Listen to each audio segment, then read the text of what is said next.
प्रिय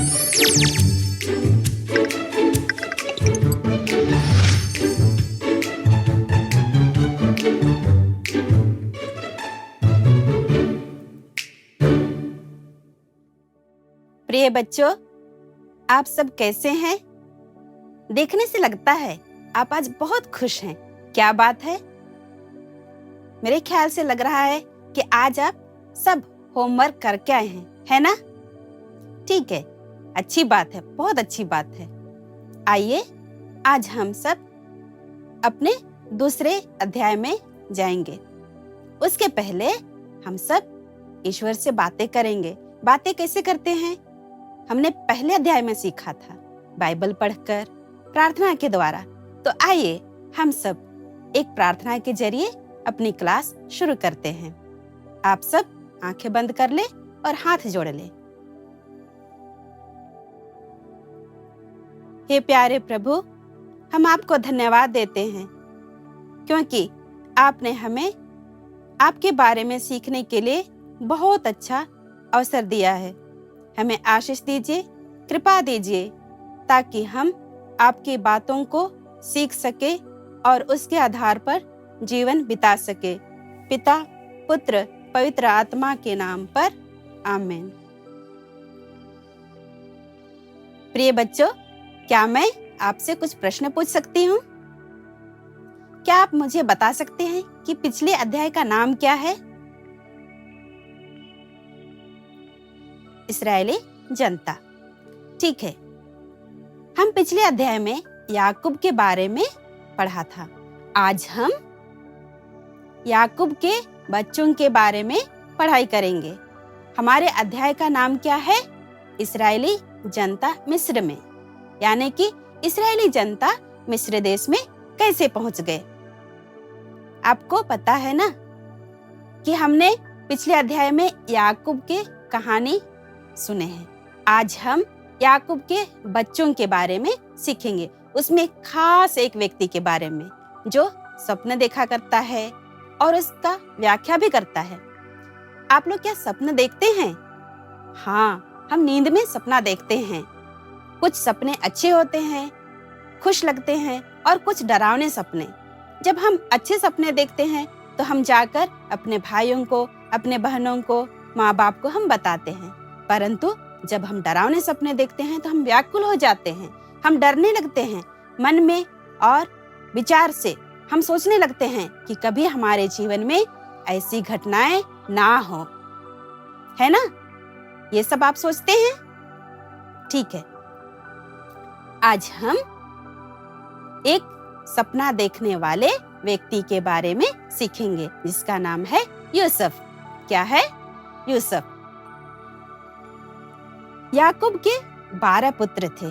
कितने पुत्र थे? 12 पुत्र। पहलौठे बेटा का नाम था रूबन और सबसे छोटा बेटा का नाम था बिन्यामीन। याद कीजिएगा, मैं बीच में आपको इसके बारे में जरूर प्रश्न पूछूंगी। आप बताइए, याकूब के कितने बच्चे थे? 12। Very good. 12 बच्चों में याकूब यूसुफ को सबसे अधिक प्यार करते थे, इसलिए उसने उनके लिए एक सुंदर सा कुर्ता खरीद के दिया था। कैसा? सुंदर सा, देखने में बहुत अच्छा लगता था। यह देखकर उसके बाकी भाइयों को उससे क्या होने लगी? जलन होने लगी।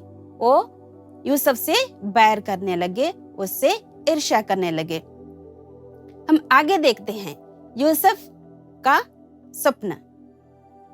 एक दिन यूसुफ रात में सोते वक्त एक सपना देखा और उसने अपने भाइयों से कहा, मैंने आज एक सुंदर सा सपना देखा। कैसा देखा? सुंदर सा सपना देखा। और उसे वह अपने भाइयों से कहता है, वह कहता है, हम सब एक साथ खेत में पूले बांध रहे थे कि मेरा पूला अचानक से खड़ा हो जाता है और तुम सबका पूले उसके चारों ओर खड़े होकर मेरे पूले को प्रणाम करता है। यह सुनकर उसके भाइयों को कैसा लगा? अच्छा लगा क्या? नहीं, उनको और उसके प्रति द्वेष आने लगा, उन्हें गुस्सा आने लगा। और उसके भाई उससे कहा, क्या तुम हमारा राजा बनोगे और हम पर शासन करोगे। उसकी बातें और सपना सुनकर उसके भाइयों को उससे और अधिक द्वेष आने लगा। इसके बाद फिर से यूसुफ ने कहा, मैंने और एक सपना देखा और इस बार सूर्य, चंद्र और 11 तारे मुझे प्रणाम करने लगे। इस प्रकार से यूसुफ ने अपने पिता और उसके भाइयों को अपने सपने के बारे में बताया। इस पर उसके पिता यूसुफ को फटकारते हुए कहा, तुम्हारे इस सपना का अर्थ क्या है? क्या तुम चाहते हो कि मैं, तुम्हारी माँ, तुम्हारे भाई, सब लोग भूमि पर गिरकर तुम्हारा प्रणाम करेंगे? यह सुनकर उसके भाइयों को और ज्यादा उससे द्वेष आने लगा, उसके ऊपर गुस्सा आने लगा और वे उसे घृणा करने लगे। अब देखते हैं कि यूसुफ मिस्र देश कैसे पहुंचा। आप जानते हैं कि उसके भाइयों ने उससे क्या कर रहे थे? बैर कर रहे थे। एक दिन उसके पिता ने यूसुफ से कहा, जाकर देखो कि तुम्हारे भाई कहाँ पर हैं और क्या कर रहे हैं। अपने पिता के आज्ञानुसार यूसुफ अपने भाइयों के पास जा पहुंचा, जहां वे भेड़ बकरियां चरा रहे थे। जब यूसुफ उनकी ओर आने लगा, यह देखकर उनके भाई उसके वहां पहुंचने के पहले ही उसे मार डालने के लिए षड्यंत्र रचने लगे। क्यों वे मारना चाहते थे? क्यों? क्योंकि उसके पिता उन सब से ज्यादा प्यार करते थे। इसलिए उनको क्या होता था? उसके भाई से उनको द्वेष या ईर्ष्या होता था। आपको भी घर में ऐसा होता है ना? कभी कभी आपके बड़े भाई को या तो छोटी बहन को कुछ अच्छे कपड़े मिलते हैं तो आप भी इसी प्रकार का व्यवहार किया करते हैं। सच है ना? हाँ, हम भी ऐसा किया करते हैं। इसी प्रकार से उन्होंने यूसुफ से बैर करने लगे। जब वह उनके पास जहां वे भेड़ बकरी चरा रहे थे वहां पहुंचा तो उन्होंने उसे मारने का सोचा, लेकिन उसका बड़ा भाई कौन था? रूबन। हाँ, उसे मारने से मना कर दिया। इसलिए उन्होंने यूसुफ का कुर्ता उतारकर उसे कुएं में डाल दिया। कहाँ डाल दिया? कुएं में। और उसका कुर्ता एक बकरी का रक्त में डुबोकर उसके पिता को दिखाया और उससे कहा कि कोई एक जंगली जानवर ने यूसुफ को खा गया। और वे यूसुफ को ले जाकर मिस्र देश के पोटीफर नामक फिरौन के पदाधिकारी अंगरक्षक के अध्यक्ष के हाथों बेच दिया। ये याद कीजिएगा, वहां के राजा का नाम क्या था? फिरौन। यूसुफ वहां मिस्र देश पहुंच गया। किसके हाथ में अभी है? फिरौन के हाथ में। फिरौन ने यूसुफ को अपने घर और अपने समस्त संपत्ति का प्रबंधक बनाया। ईश्वर यूसुफ के साथ था, इसलिए यूसुफ को हर काम में सफलता मिलती रही। एक बार पोटीफर की पत्नी यूसुफ को देखकर उसकी ओर आकर्षित होती है और यूसुफ से पाप करने के लिए उसे बाध्य करती है। लेकिन यूसुफ के साथ हमेशा ईश्वर रहा करते थे, इसलिए उसने पाप करने से इनकार कर दिया। लेकिन उसका फल क्या हुआ? वह तो पाप नहीं किया, परंतु पोटीफर की पत्नी कुछ गलत बताकर यूसुफ को बंदीगृह में डलवा दिया। अपनी पत्नी की बात मानकर पोटीफर यूसुफ को ले जाकर कहां डाल दिया? बंदीगृह में। कुछ साल बाद उसके घर में काम करने वाले 2 व्यक्ति थे, साकी और रसवे। उन्होंने राजा के विरुद्ध अपराध किया। राजा ने उन्हें भी ले जाकर वही बंदीगृह में डाला जहां यूसुफ रहा करता था। एक दिन उन दोनों ने एक सपना देखे और उसके अपने अपने अर्थ थे।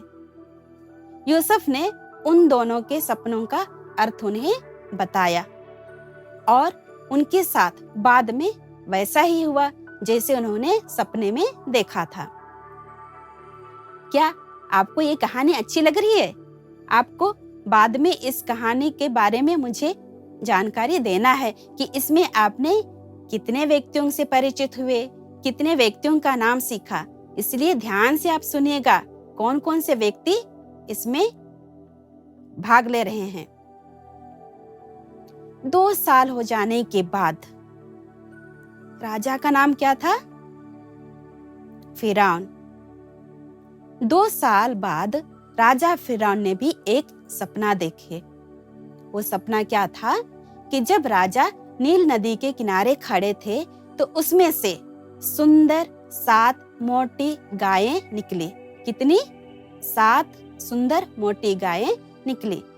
उसके बाद उसी नील नदी से 7 कुरूप और दुबली पतली गायें भी निकली। कैसी गायें? दिखने में अच्छी थी? नहीं, कुरूप मतलब दिखने में बिल्कुल अच्छी नहीं है। और वे कुरूप गाय नील नदी से निकलकर जाकर अच्छी 7 गायों के बगल में खड़ी हो गई। इसके बाद उन्हें खा गई। किनको खा गई? अच्छे 7 मोटे गायों को। इसके बाद राजा का नींद खुल गया। लेकिन कुछ देर बाद उन्होंने पुनः एक सपना देखे। वो क्या था कि एक ही डंठल में अच्छे भरे पूरे 7 बाले फूटे। कैसे? अच्छी भरे पूरे 7 बाले फूटे। उसके बाद पतली पूर्वी हवा से झुलसी 7 बाले भी निकले और ये जो पतली बाले थी वो अच्छे बालों को खा गए। इतने में राजा फिरौन का आंख खुल गया। वो नींद से जाग गए और वो सोचने लगे कि मेरे इस सपने का अर्थ क्या है। उसने अपने देश के जाने माने अच्छे जादूगरों, विद्वानों को बुलाया और अपने सपने के बारे में उनसे पूछताछ की। उन्हें व्याख्या करने को कहा, लेकिन किसी ने इसका व्याख्या नहीं कर सका। बच्चों, मैं पहले ही आप लोगों को बता चुकी हूँ कि राज दरबार में 2 व्यक्ति काम करते थे, साकी और रसोई।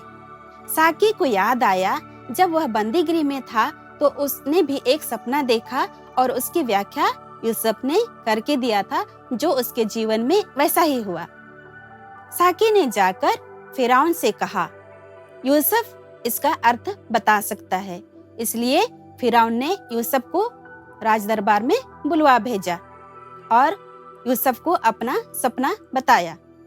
यूसुफ ने फिरौन से कहा, ऐसे 7 साल आने वाले हैं जिसमें मिस्र देश में सुकाल रहेगा। सभी कोई सुख शांति से जीवन बिताएंगे, किसी को किसी प्रकार का कोई मुश्किल नहीं होगा। परंतु इसके बाद 7 साल अकाल रहेगा। इसका मतलब देश से सुकाल चला जाएगा, लोग भूल जाएंगे। इसलिए इसका सामना करने के लिए हमें तैयार रहना चाहिए। और यूसुफ यह भी कहते हैं कि ईश्वर इसे जल्दी ही पूरा करेंगे। इसलिए देश में हमें अन्न इकट्ठा करना चाहिए और उसे देखभाल करने के लिए एक समझदार और बुद्धिमान व्यक्ति को नियुक्त करना चाहिए। यह परामर्श फिरौन और उसके पदाधिकारियों को अच्छा लगा। उन्होंने यूसुफ को मिस्र देश का अधिकारी बनाया। अकाल आने के पहले यूसुफ ने नगरों में अन्न इकट्ठा किया। इसी बीच उसका विवाह हुआ और उससे 2 पुत्र जन्म लिए, मनश्शे और एफ्राइम। कितने पुत्र जन्म लिए? 2 पुत्र। उनका नाम क्या था? मनश्शे और एफ्राइम। सभी देश में अकाल हो गया और सभी देश के लोग मिस्र देश आकर यूसुफ से अनाज खरीदने लगे और यूसुफ सबों को अनाज बेचा। कुछ समय बाद याकूब को यह पता चला कि मिस्र देश में अनाज बिक रहा है। उसने अपने पुत्रों को बुलाकर कहा, मिस्र देश जाकर हमारे लिए अनाज खरीद कर ले आओ, ताकि हम जीवित रह सकें, ना मरे। अपने पिता के बात मानकर उन्होंने मिस्र देश जाकर अपने लिए अनाज खरीदने के लिए यूसुफ के पास पहुंचते हैं। यूसुफ उन्हें देखकर पहचान लेता है, परंतु उसके भाई उसे नहीं पहचानते हैं। यूसुफ उनको अनाज तो दे देता है, परंतु उनको कई तरह से उनकी परीक्षाएं लेता है। फिर भी उसके भाई उसे समझ नहीं सकते कि यह उनका भाई यूसुफ है। अंत में यूसुफ अपने भाइयों से कहता है, मैं ही यूसुफ हूँ। इस प्रकार वे भयभीत हो जाते हैं, क्योंकि वे जानते हैं कि उसके साथ उनके भाइयों ने कैसा व्यवहार किया है। इसलिए वो सोचते हैं कि उसका भाई उनसे बदला लेने के लिए उन्हें क्या करेगा, बंदी गृह में डाल देगा। परंतु यूसुफ ऐसा नहीं करते हैं। वे उन्हें माफ करते हैं और उनसे कहते हैं, डरो मत, ना तो तुम शोक मनाओ और ना अपने आप को धिक्कारो, क्योंकि मुझे तुमने यहाँ नहीं बेचा, परंतु ईश्वर ने तुम्हारे प्राण बचाने के लिए मुझे यहाँ पहले ही भेजा है, ताकि मैं देश में अन्न सुरक्षित रखूं और तुम्हारे प्राण और बहुत से लोगों के प्राण को बचा सकूं। इसके बाद क्या होता है, यूसुफ अपने भाइयों से कहता है, जाकर मेरे पिता को भी मिस्र देश ले आओ। वे वापस जाते हैं और अपने पिता से सारी बातें कहते हैं। यह सुनकर याकूब बहुत खुश होता है और अपनी समस्त संपत्ति लेकर मिस्र देश के लिए रवाना होता है। यात्रा के दौरान रात में ईश्वर ने उसे एक दिव्य दर्शन देकर कहता है, तुम डरो मत, मैं तुम्हारे द्वारा वहां एक महान राष्ट्र उत्पन्न करूंगा और मैं स्वयं तुम्हारे साथ मिस्र जाऊंगा। वहां पहुंचने के बाद, कहां पहुंचने के बाद? मिस्र देश पहुंचने के बाद यूसुफ अपने पिता का स्वीकार आनंद पूर्वक करता है। वह बहुत खुशी से उन्हें स्वीकारते हैं और फिरौन के आज्ञानुसार अपने पिता और अपने भाइयों को, जो कि रामसेस नामक प्रांत में बसा देते हैं और वहां वे 17 बरस रहते हैं और वहां वे फलते फूलते और मिस्र देश में फैल जाते हैं। अब देखिए वहां क्या होता है। दास के रूप में आया हुआ यूसुफ वहां मिस्र देश का अधिकारी बन जाता है। आखिर वो अपने पिता और अपने भाइयों का संरक्षण करता है। यूसुफ के जीवन से यह स्पष्ट होता है कि ईश्वर द्वारा किए गए कार्यों का अनुभव चमत्कारपूर्ण होता है। आगे हम देखते हैं 12 गोत्र और 12 प्रेरित।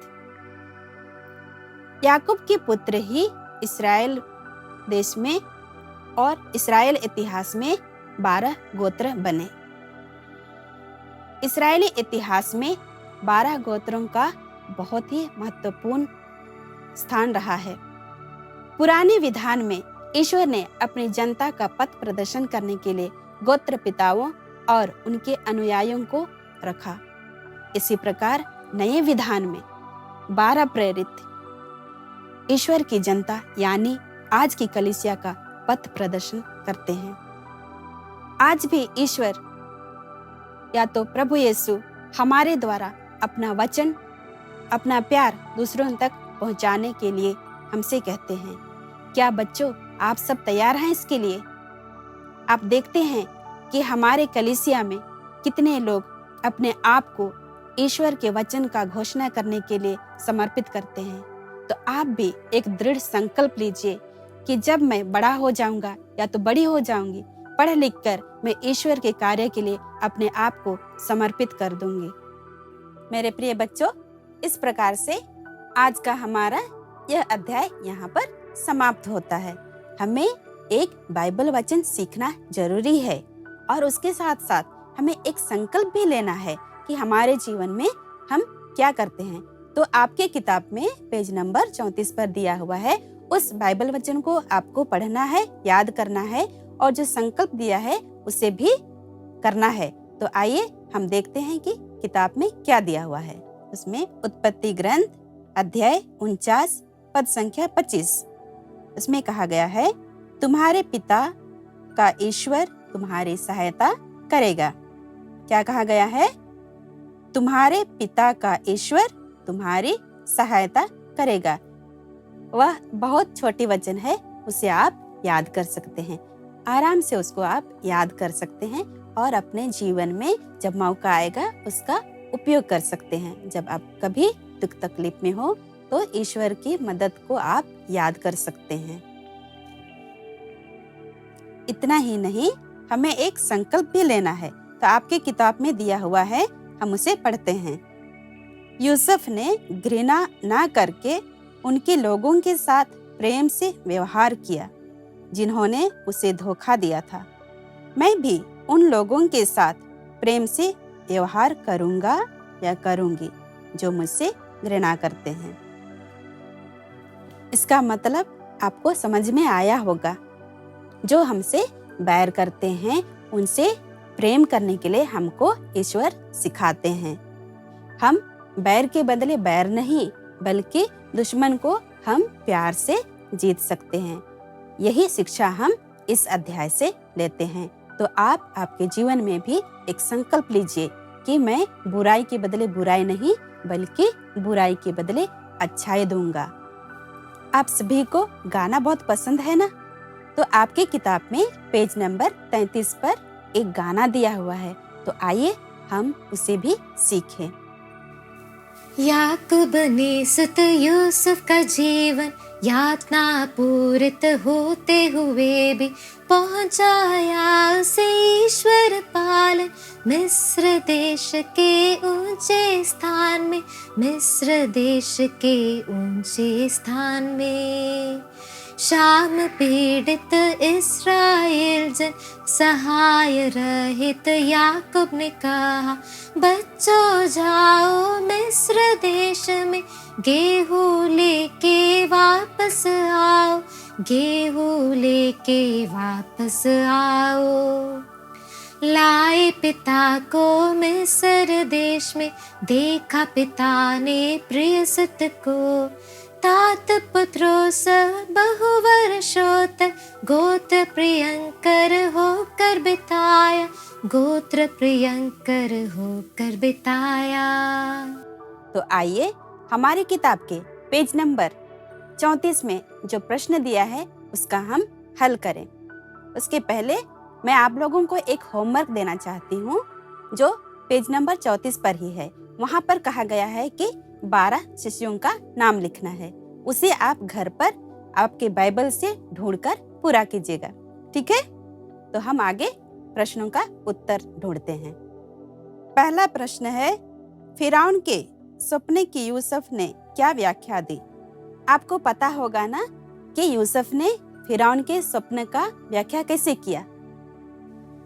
ऐसे 7 साल आने वाले हैं जिसमें मिस्र देश में सुकाल रहेगा और उसके बाद 7 साल अकाल रहेगा। जब अकाल का टाइम रहेगा तो मिस्र के लोग सुकाल भूल जाएंगे। इस प्रकार से यूसुफ ने उसका व्याख्या किया। दूसरा प्रश्न, याकूब के पुत्रों के मिस्र जाने का क्या कारण था? याकूब के पुत्रों का मिस्र देश जाने का कारण यही था कि जब देश में अकाल हुआ तो उन्हें मालूम हुआ कि मिस्र देश में अनाज बिक रहा है, इसलिए उन्होंने मिस्र देश जाकर अनाज खरीद लाने के लिए उन्होंने मिस्र गया ताकि वे अकाल के समय जीवित रह सके बल्कि ना मरे। तीसरा प्रश्न है, मिस्र की यात्रा के दौरान ईश्वर ने याकूब को क्या बताया? जब वे अपनी समस्त संपत्ति लेकर मिस्र देश के लिए प्रस्थान किए तब ईश्वर ने याकूब को दर्शन देकर कहा, तुम मिस्र देश जाने से मत डरो, मैं वहां पर तुम्हारे द्वारा एक महान राष्ट्र उत्पन्न करूंगा और मैं स्वयं तुम्हारे साथ मिस्र देश जाऊंगा। चौथा प्रश्न, ईश्वरीय योजना में यूसुफ का जीवन चरित्र क्या स्पष्ट करता है?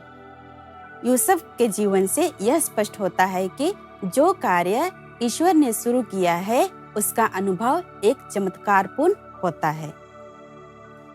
5वां प्रश्न है, पुराने विधान के गोत्र पिताओं के स्थान पर नए विधान में कलीसिया की अगुवाई कौन करते हैं?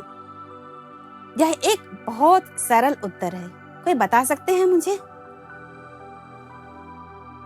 हाँ, 12 गोत्रों की तरह नए विधान में ईसा मसीह के 12 प्रेरित और उनके अनुयायी आज कलीसिया का नेतृत्व करते हैं।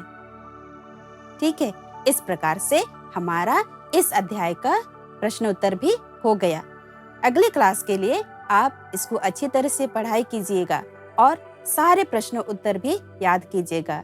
अगले क्लास में आपसे मैं जरूर इसका प्रश्न पूछूंगी। तो आइए आज का क्लास हम एक प्रार्थना के जरिए अंत करते हैं। आप सभी हाथ जोड़ लें और आंखें बंद कर लें। हे प्रभु यीशु, हम आपको धन्यवाद देते हैं क्योंकि आपने हमें एक अमूल्य समय दिया है। इस समय में जो कुछ आपने हमें सिखाया उसे हमारे जीवन में अपनाकर उसके आधार पर जीने की शक्ति हमें प्रदान कीजिए। पिता, पुत्र, पवित्र आत्मा के नाम पर आमीन।